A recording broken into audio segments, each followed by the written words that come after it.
Nosso Senhor hoje nos fala sobre a vontade divina. Fazer a vontade de Deus é difícil, porque nós temos que lutar contra a nossa própria vontade. A nossa vontade, por causa do pecado original, ela ficou desviada. A nossa vontade nos leva para longe da vontade de Deus, se nós não tivermos uma escuta atenta, se de fato não fazemos uma violência contra nós mesmos. A nossa vontade nos conduz para longe daquilo que Deus espera de nós. Veja, amados irmãos, o Evangelho é quase que uma pergunta existencial. Onde o Senhor mora? Eles estavam seguindo Jesus e queriam saber onde o Senhor mora. Eu diria para vocês, quando uma pessoa nasce, ela não pediu para nascer. Então, você existir já é parte da vontade divina. Por isso que é um pecado muito grave, quando alguém tenta tirar a própria vida, é uma ofensa ao coração de Deus. Por isso que o demônio incentiva tanto esse suicídio. Por que motivo? Porque Deus quis que você existisse, mas a existência humana tem algum significado. Onde mora? Se nós queremos ver para onde que isso aqui tudo vai dar, aonde que essa vida vai me levar. Essa pergunta que está no mais íntimo de todo ser humano é respondido pelo próprio Jesus, dizendo: olha, vinde ver, eu vou mostrar para vocês o sentido profundo da vida humana. E é assim, como se lá onde está a imagem de São José fosse o céu. Deus nos criou com um único objetivo: nos salvar, para participarmos do seu amor, da sua plena vontade. Por causa do pecado, o homem rompeu esse caminho, mas em Jesus Cristo esse caminho foi restaurado. Jesus é o caminho, a verdade e a vida. Esse caminho Jesus foi restaurado. Então os planos de Deus, a vontade de Deus é para nos conduzir à salvação. Se você é atento, se você é obediente, se você é um homem ou uma mulher de Deus, então você vai traçando os caminhos de acordo com o que o Senhor vai lhe chamando. Mas por causa do nosso livre-arbítrio, das nossas escolhas, a gente começa a tomar caminhos diferentes. Deus queria que fosse por lá, você começa a vir por aqui. Mas a bondade de Deus é tão grande que a gente tem costume de dizer assim: Ele tira coisa boa das coisas. Vocês estão comigo? Deus tira coisa boa das coisas? Ou a gente diz ainda que Ele escreve certo por linha só. Não é que Deus fica lá no céu planejando: vou mandar uma coisa bem ruim para ele. Não, as nossas escolhas, a nossa limitação humana, o pecado original, tudo vem influenciando para que a vontade do homem se desvie da vontade de Deus. Mas Deus, que insiste em nos salvar, vai nos dando novas ocasiões para pôr a gente de novo na trilha, para levar a gente para onde tem que ir, que é a salvação. E eu digo para vocês uma coisa: católico não acredita em destino. Não existe destino, porque o destino seria assim: mesmo que eu faça as escolhas certas ou erradas, já está tudo decidido, não tem mais o que fazer. A minha liberdade, meu livre-arbítrio não existe. Eu não posso fazer escolhas, porque já foi traçado o meu destino. Não existe destino para nós. Nós cremos na providência. Deus trabalha com a sua vontade, com a divina providência, sempre buscando nos levar à salvação. Mas você é livre o suficiente para dizer para Deus: eu quero ir para o inferno. Não, eu não quero ser salvo, eu quero ir para o inferno. Você pode escolher negar. Deus vai fazer de tudo para pôr você no caminho certo, para que a vontade dele aconteça. Mas você pode livremente renunciar o amor de Deus e a vontade de Deus. Eu não preciso nem falar, né? Quando um católico diz então de karma, eu quero dar a voadora católica nele. Se não existe destino, vai existir karma, gente? Karma não é uma palavra católica nem cristã. Karma seria uma palavra espírita para dizer assim: seu destino já está traçado, por causa de alguém do seu passado, da sua família, por causa de alguma entidade que eu não sei qual é, você agora vai carregar esse karma. Não, isso não existe. Para nós, tudo que nos acontece na nossa vida é a ação da divina providência, respondendo no interior do nosso coração que o sentido da vida é a salvação. E essa maneira com que Deus trabalha para fazer a sua vontade, que é nos salvar, nós chamamos de divina providência. O que é a nossa devoção à Mãe da Divina Providência? a mãe do Senhor Jesus. Jesus é a própria providência de Deus para a nossa salvação. E a providência de Deus é a maneira com que Deus se esforça em nos conduzir e resgatar-nos e nos levar para a vida eterna. É isso que nós estamos celebrando, por esse chamado, por essa maneira com que Deus age em favor de cada um de nós. E nós, quando uma pessoa confia na maneira com que Deus trabalha, ela vai diminuindo toda a ansiedade do seu coração. Por que você vai ficar preocupado se sua vida está nas mãos de um Deus que é Pai e que está conduzindo os teus caminhos? Se você está respondendo com fidelidade à vontade de Deus, se você está procurando viver, nós temos uma fé judaico-cristã, significa, a nossa moral foi formada pelos 10 mandamentos, vocês ouviram, a Gabriela falou. A nossa moral, a nossa maneira de agir foi formada pelos 10 mandamentos. Se nós nos deixamos conduzir pela vontade divina, então a vontade de Deus que vai prevalecendo, vai nos conduzindo por um caminho de salvação, que nem sempre significa um caminho de total felicidade. Não é essa felicidade da plena realização humana. Por quê? Porque nem sempre aquilo que eu acho que é bom para mim é de fato bom. Mas Deus que é Pai sabe o que é bom para a nossa salvação, vai cuidando de todos os detalhes. Você entendeu até aqui? Fala amém. Olha, ainda mais eu digo para vocês, quem não lutar contra as próprias vontades, não consegue entrar na vontade de Deus, porque a nossa vontade, como eu disse para vocês, parece que nos desvia daquilo que Deus espera de nós. A vontade humana precisa ser dominada, e quem começa ensinando isso para os filhos são os pais, o pai e a mãe que ensinam os filhos a controlar a própria vontade. E as crianças que não têm ainda a total razão, elas fazem birra quando elas querem alguma coisa. Eu quero agora, eu quero. Aí a mãe não aguenta mais esse menino não para de chorar. Toma, come o doce, tudo aqui, meu filho. Toma o doce, toma o celular, entendeu? Fica aqui na frente da TV e não enche as minhas paciências.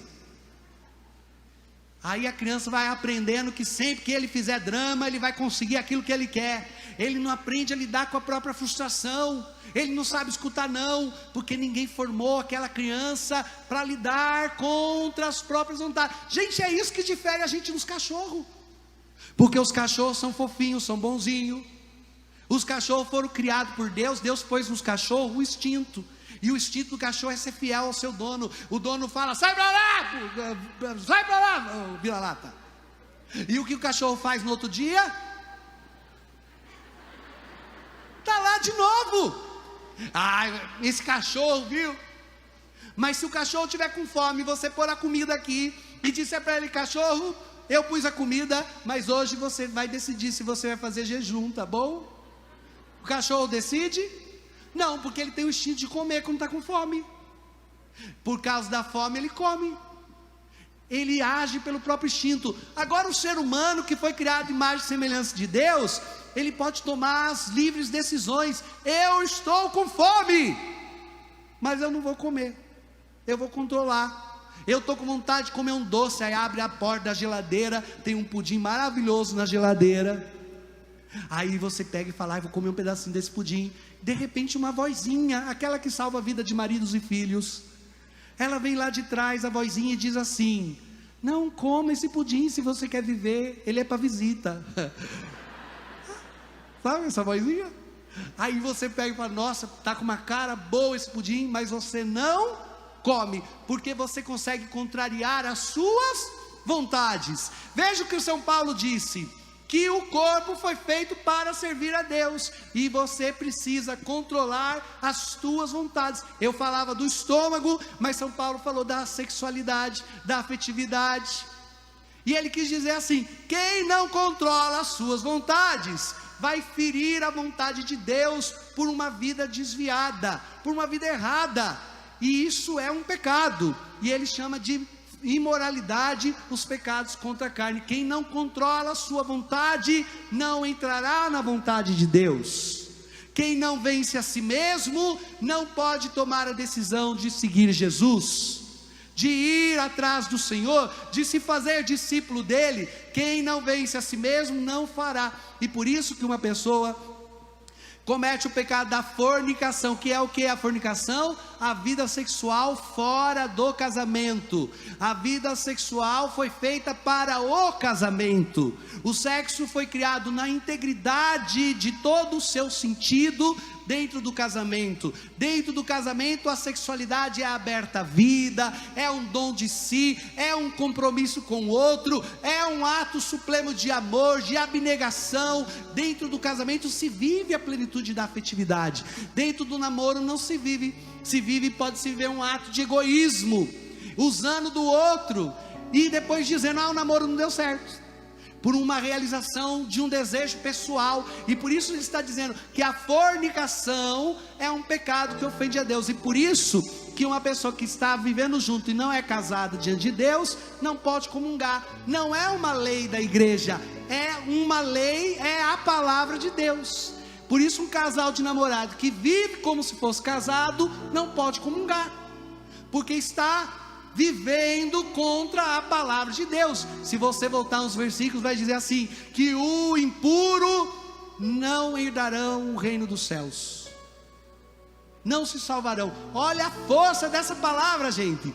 Adultério é quando uma pessoa casada, ela tem uma relação fora do casamento, essa conjugal, com outra pessoa. Isso se chama adultério, que é um pecado. Os dois são pecados contra o sexto mandamento.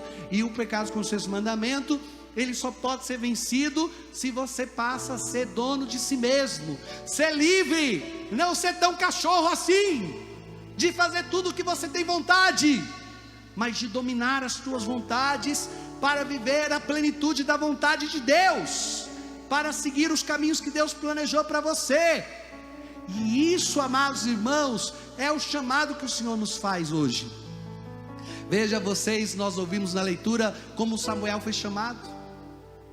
Ali Deus foi deixando claro qual era a vontade dele para a vida de Samuel, e isso faz a gente entender algo que precisa ficar muito claro para vocês. Vocês estão comigo ainda? Fala amém. Não dormiu não, né? Vocês precisam entender isso daí, gente.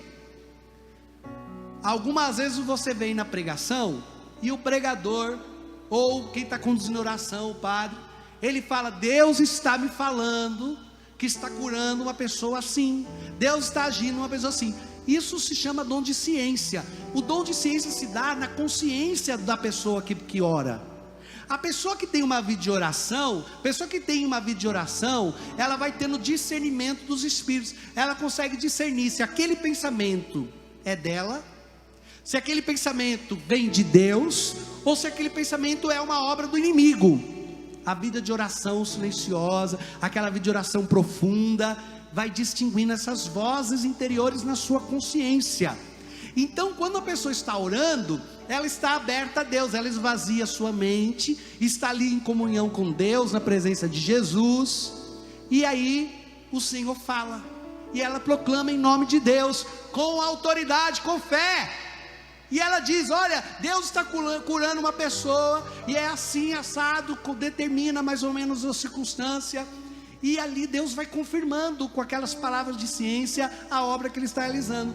Mas padre, pode acontecer do homem falar e dar tudo errado? Pode acontecer, porque é um discernimento dos espíritos. A pessoa pode falar, Deus está curando um homem chamado José, que está aqui nesse lugar na minha direita. Aí ele olha para a direita e só tem Maria. Aí o que ele faz? Passa vergonha. Pronto. Deus não é obrigado também a ficar ali confirmando. Deus trabalha do jeito que Ele quiser. A pessoa precisa ter essa escuta. E por isso que esses pregadores que têm mais anos de caminhada, que têm uma vida de oração mais extensa, eles têm palavras de ciência tão acertadas, que vão direto ao coração das pessoas, e logo Deus confirma, se levantando quem foi tocado por aquela palavra, se levantando quem recebeu aquela graça, proclamando para a glória de Deus. Isso que está acontecendo provém do Senhor mesmo. Algumas vezes uma palavra de ciência muda o sentido da vida de alguém. Eu lembro do menino que a mãe trouxe para que eu rezasse por ele. O menino de repente começou a ficar triste, só chorava, não queria saber de nada. E aí nós fomos orar pelo menino, começamos a orar. Primeiro perguntei para o menino, o que está acontecendo com você, moço? Ah, nada não. Você está triste? Estou triste. Aí eu sinto uma tristeza, mas não sei o que é. E a gente continuou ali conversando. Falei, vamos pedir uma palavra de ciência. Começamos a orar pelo menino. E ali fomos orando. E aí o Espírito Santo falou, irmão, a palavra de ciência não é uma certeza absoluta do que significa. A pessoa que tem que dar o contexto. Aí eu peguei e falei para o menino, fala para mim como que está a sua relação com o seu irmão. Então o menino falou, começou a chorar. O menino começou a chorar e disse assim, é verdade, padre, o meu irmão, ele tira sarro de mim quando eu estou treinando, que meu sonho é tocar teclado e é muito difícil. E aí quando eu estou tocando tudo errado, meu irmão ri de mim e eu fico me sentindo envergonhado. E eu queria que o meu irmão me elogiasse, porque eu gosto muito do que o meu irmão faz e do que o meu irmão fala.